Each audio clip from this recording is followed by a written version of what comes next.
সবসময় তো এক্সপেকটেশন থাকে বাংলাদেশ টিম ভালো করবে কোনা, কিন্তু সবসময় দেখি যা চিন্তা করি তার বিপরীতটাই হচ্ছে। একটাই কারণ হচ্ছে আমার কাছে মনে হয় যে প্লেয়ারদের জবাবদিহিতা।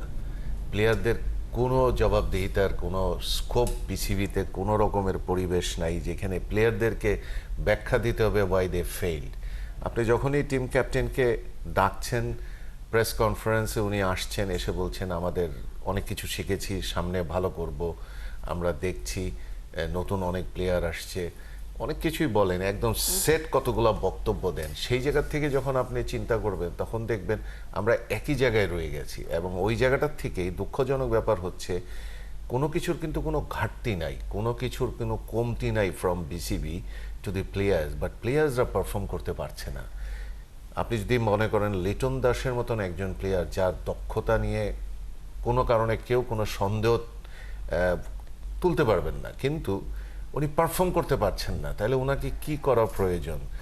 ব্যাট প্যাচ সবারই যায়, ব্যাট প্যাচ যাবে, সচিন তেন্ডুলকারেরও গেছে, আপনি বিশ্বের যত নামি দামি প্লেয়ার আছে সবারই গেছে, কিন্তু পিরিয়ডটা কত দিনের? এই পিরিয়ডটা যদি লঙ্গার হয় then you become a liabilities.